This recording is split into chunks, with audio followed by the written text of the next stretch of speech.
Praise the lord. సామెతల గ్రంథము 6వ అధ్యాయము 34వ వచనము. ఒకడు తన ఒడిలో అగ్ని నుంచుకొని ఎడల వాని వస్త్రములు కాలకుండునా?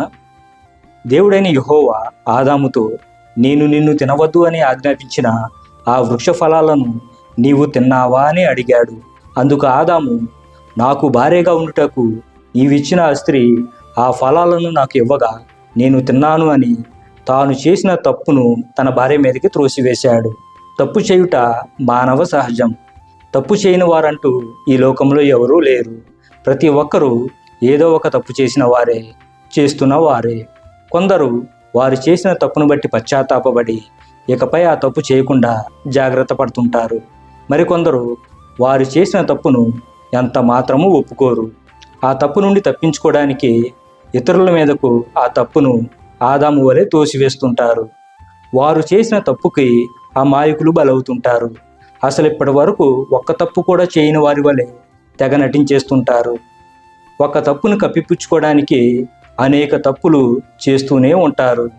సందర్భం వచ్చినప్పుడు చేసిన తప్పును ఒప్పుకొని విడిచిపెట్టాలే కానీ ఎంత మాత్రము కప్పుకోకూడదు. ఎందుకంటే నిజం నిప్పు లాంటిది.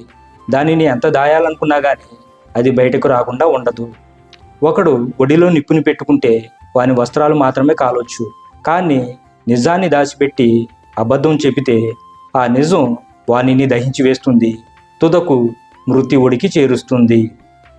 అబద్ధం చెప్పి తాత్కాలికంగా చేసిన తప్పు నుండి తప్పించుకోవచ్చేమో కానీ దానికి తగిన ప్రతిఫలాన్ని మాత్రం నీవు అనుభవించక మానవు. నీవు చేస్తున్న తప్పుడు పనులకు సమాజంలో నీవు అవమానపరచబడక మాను. దేవుడు నీకు ఆయుష్నిచ్చింది తప్పుల మీద తప్పులు చేయడానికి కాదు. ఇప్పటి వరకు నువ్వు చేసిన తప్పులను బట్టి పశ్చాత్తాపపడి వాటిని ఒప్పుకొని విడిచిపెట్టడానికి. ఇప్పటి వరకు నువ్వు చేసిన తప్పులని దాచిపెట్టి ఉంచావేమో. ప్రియ సహోదరుడు సహోదరి, దయచేసి వాటిని ఒప్పుకొని విడిచిపెట్టు. దేవుడు ఈ చిన్న వాక్యాన్ని నీ హృదయంలో ఫలింపజేయునుగాక. ఆమేన్.